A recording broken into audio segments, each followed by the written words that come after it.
Hello, today I'm going to share how I made my 1880s corset. I chose to use this pattern that can be easily found online. It's not too complicated and easy to adjust. First of all, I would like to say that this pattern is extremely small, and it seems like its simplicity comes from being made for a teenager. Firstly, I scaled up the pattern according to the instructions, then I widened it by adding approximately 2 centimeters to each piece. That way it should fit my waist and still have a gap in the back.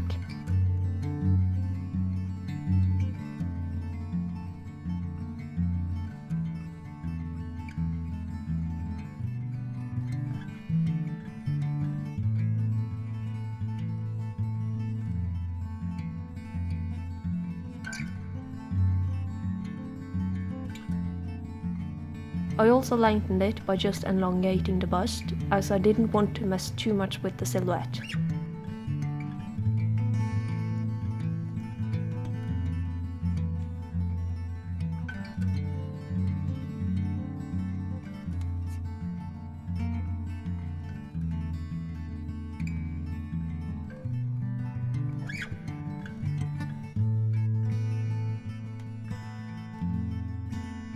Then I made a mock-up, simply using 2 layers of canvas for the side pieces and 4 for the front and back panel.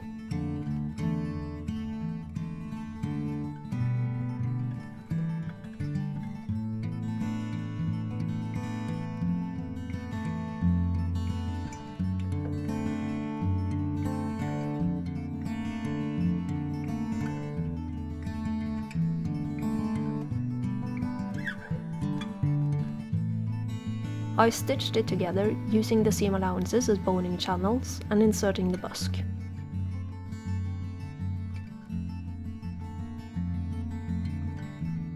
And this is what it looks like. I have added some padding to the bust and hip. It doesn't give any extreme curves, but it definitely works. I will be taking in the lower front as it gaps too much. And as you can see, this closes completely, so I need to take it in. With the alterations done, this fits a lot better.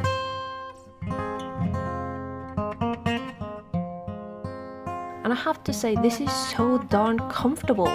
I know a lot of people don't like wearing constricting clothing, but this gives so much support for the back. We should bring corsets back, people. No more back pain. And this does leave a gap in the back. Not a nice one.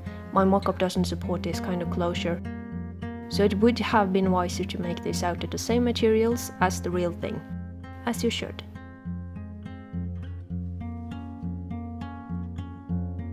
Speaking of using the right materials, I shan't. My main fabric will be this somewhat sturdy linen. Here I will use 1 layer for the side panels and 2 for the front and the back.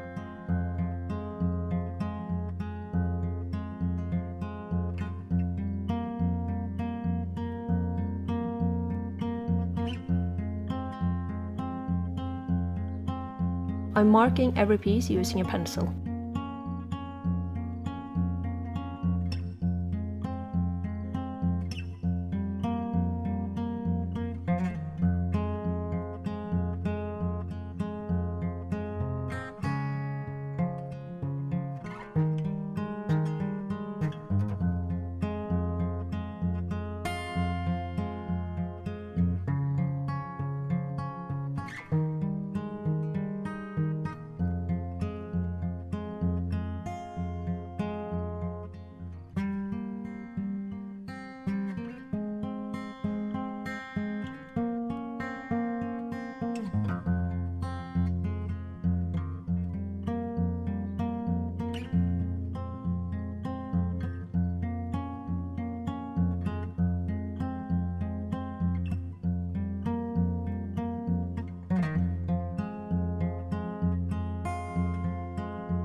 The outer layer will be made up using silk satin.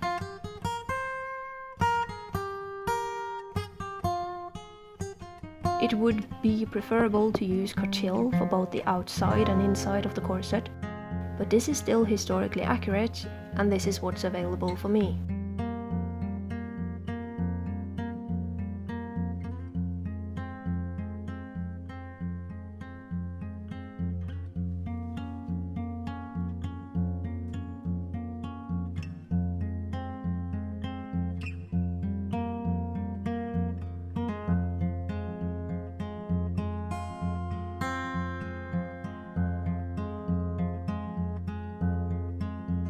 I'm cutting it slightly larger than the linen, leaving room for it to shift a bit.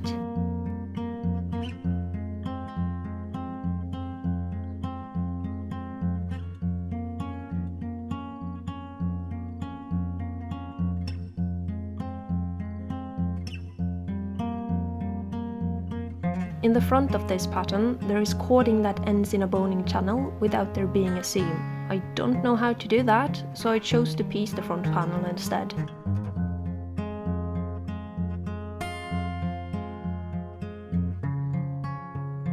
Then I spent some time pretending to be a whetstone so I could figure out where I would be hiding. Then I picked out my smallest needle .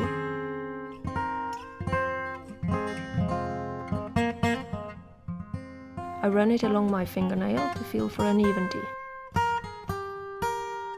Then I turn it between my fingers as I run it at a low angle against the stone until it's even and sharp.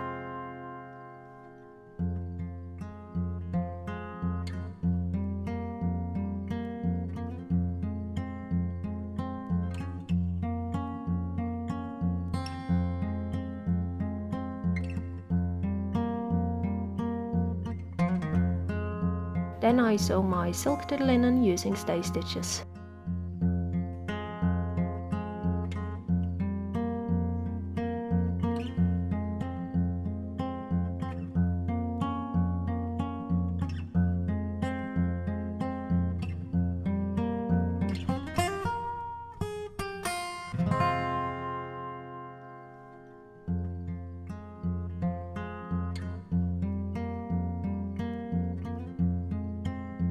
For the boning channels, I'm using twill tape.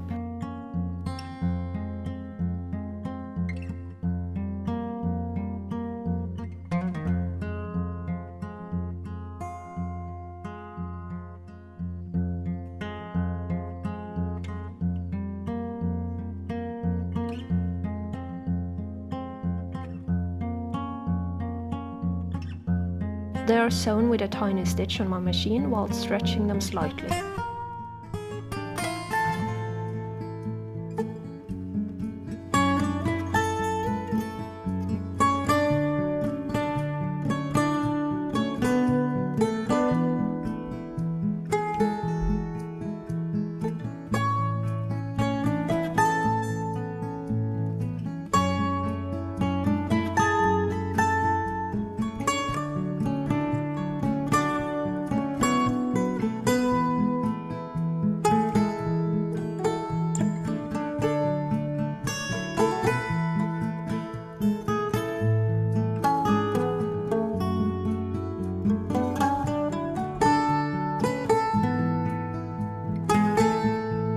The front panels were corded similarly to the pattern I'm following.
The remaining silk for the front was cut out.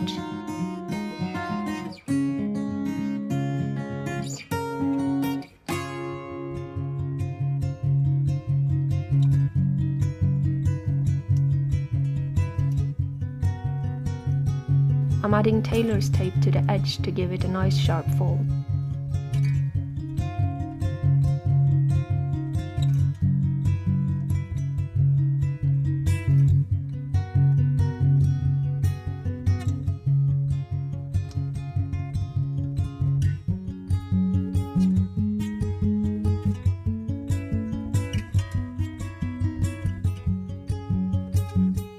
Then it's sewn to the front panel.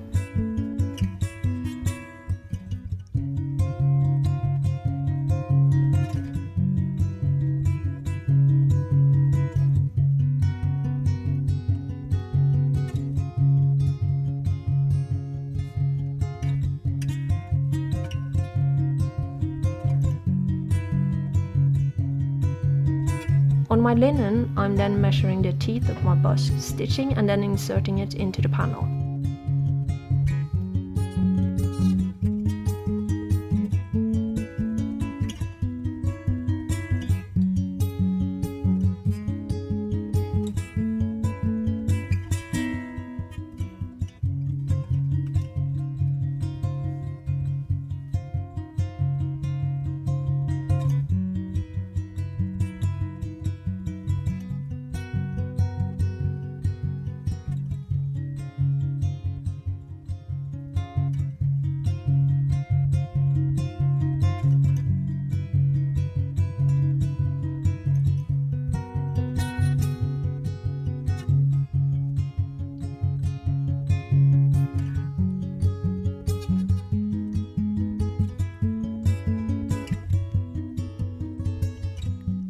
I don't have an awl, but I found this tool in a drawer, so I'm going to test if I can make a hole without breaking the threads.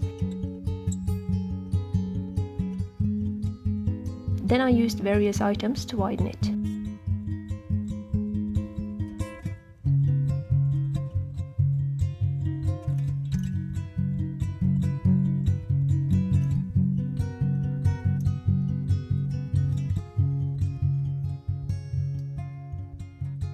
It worked, so I'm marking and making the holes for the eyes on the other part of my busk.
On the inside of my front panels, I'm clipping away the seam allowance, marking and then sewing on twill tape that I will be using as a boning channel that covers up the seam.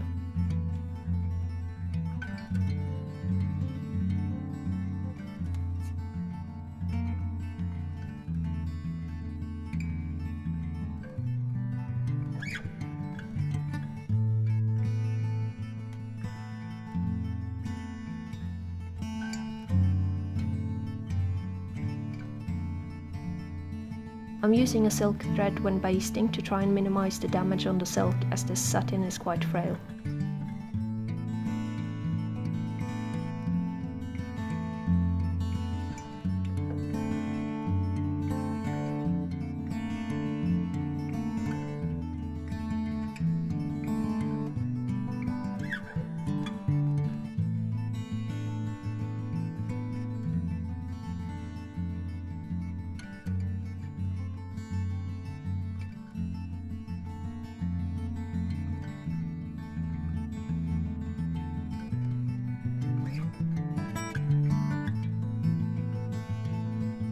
The back panel is also made up of 2 layers of linen, and I'm sewing the boning channels through all 3 layers.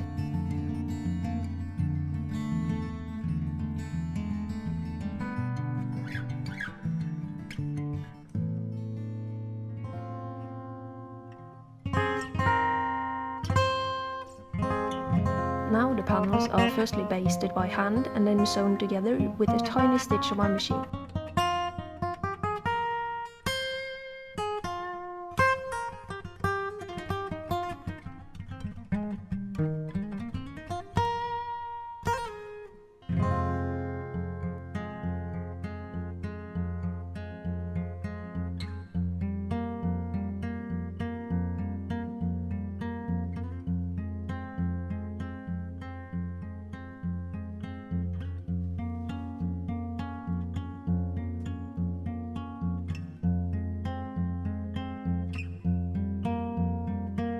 The seams are ironed, and I'm attaching tailor's tape to the seam allowance, clipping the excess and stitching it down, creating more boning channels.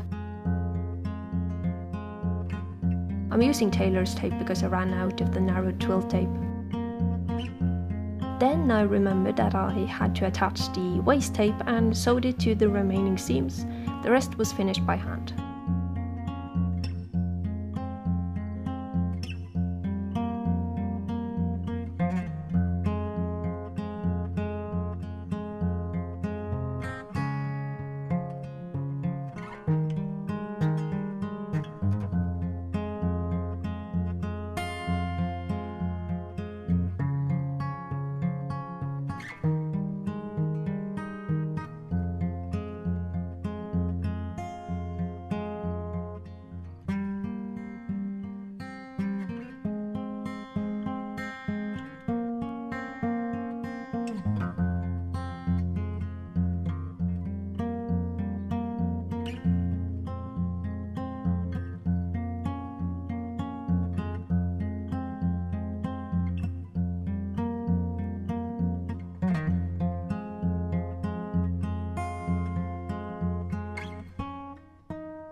I attempted to scale up the eyelets from the pattern without success, and eventually just marked something down, hoping that it would look half decent.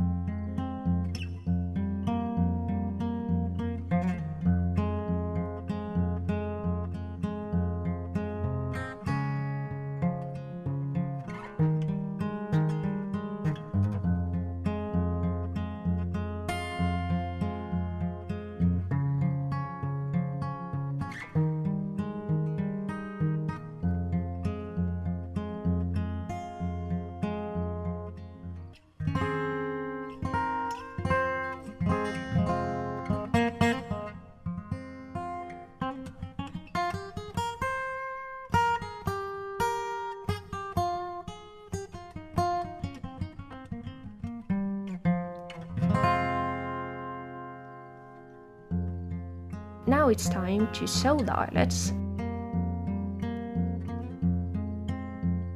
This thread was sold to me as buttonhole twist. As I unraveled it, it was very clear that it was not.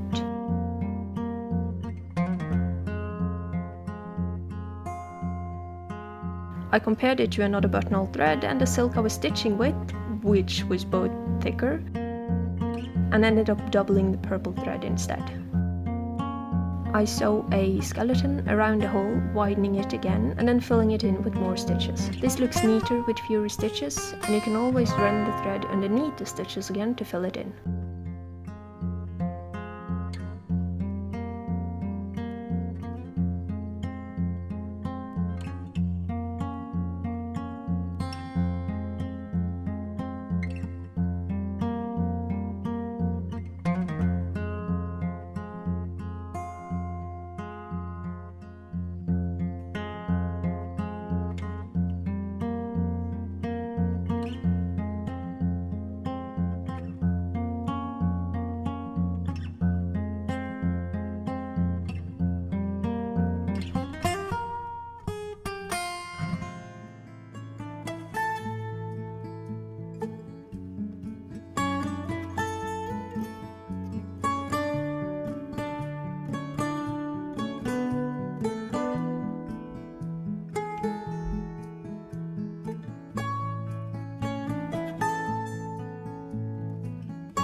I have a mix of pre-cut steel bones and plastic boning that I will be using. The steel was just a bit too short, and I did unfortunately end up cutting the plastic too short for some of the channels as well.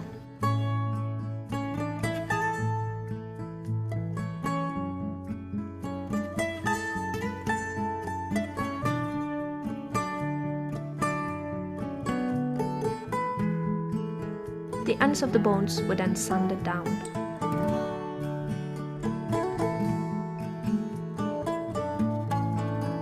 And I guess this is where all that microplastic comes from.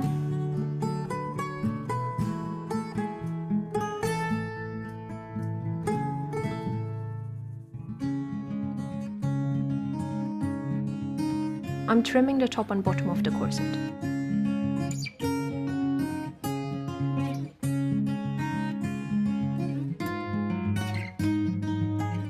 Then I'm cutting out strips of silk. This was on the straight of grain, but I didn't have any problems with it.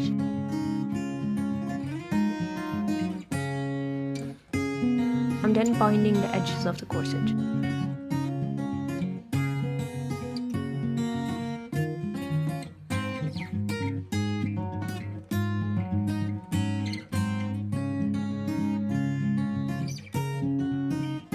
I was careful passing the busk, hand-turning my machine, but I forgot to move the bones.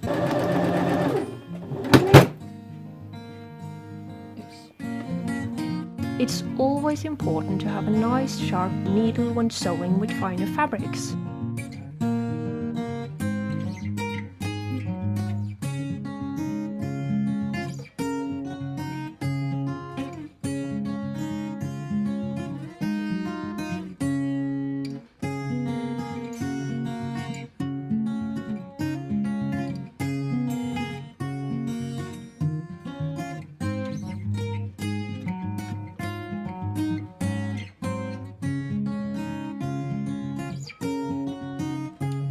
The other side is turned over and stitched down using an invisible stitch.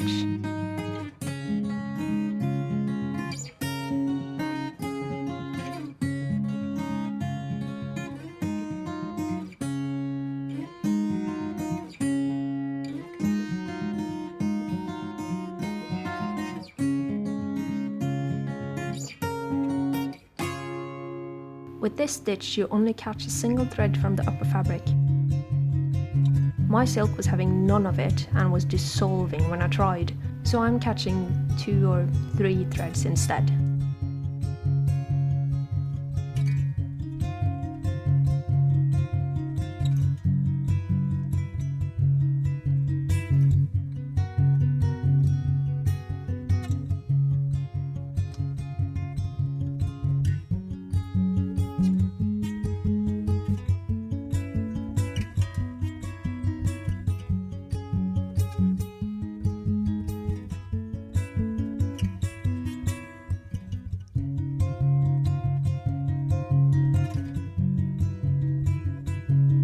I don't know how, and it's too late to fix it, but the front panels are really uneven. I don't think it's visible unless you know about it, but because of this, I'm not securing the busk with the usual top stitch. Instead, I'm securing it inside the linen, making sure the stitching is not visible on the outside.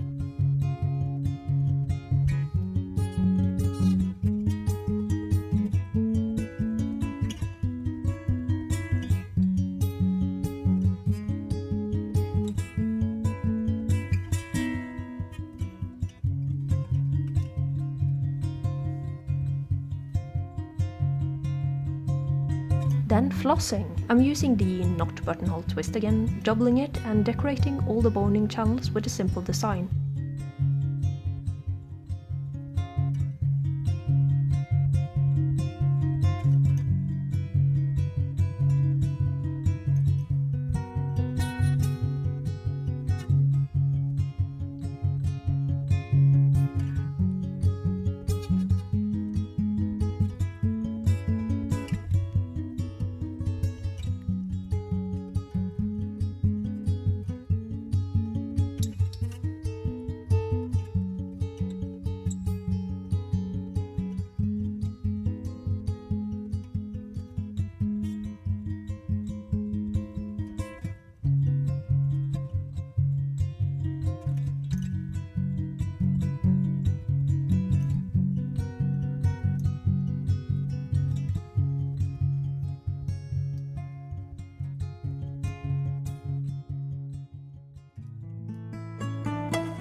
Then, using this cotton satin, I made some patches, which I will be using to hold the padding in place.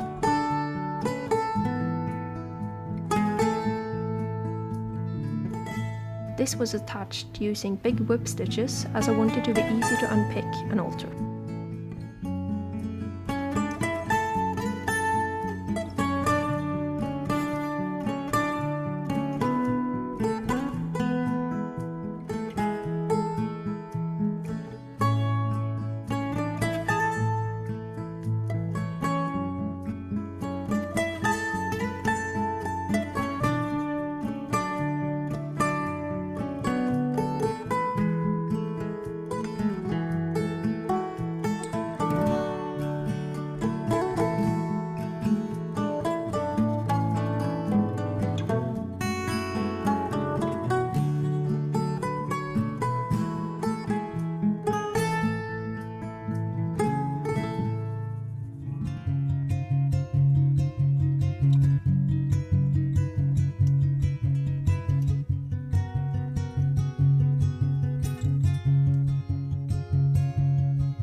Lastly, I add a hook to the lower back to hold my petticoat in place.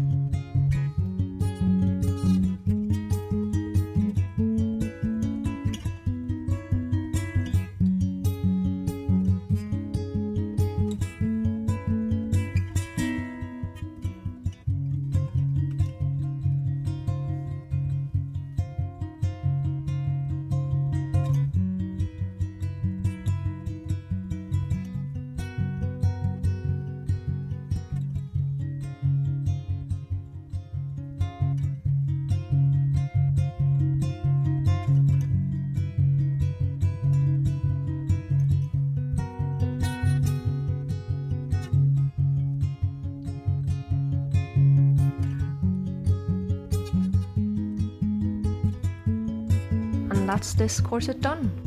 Thank you for following along, and best of luck on your own projects. Until next time.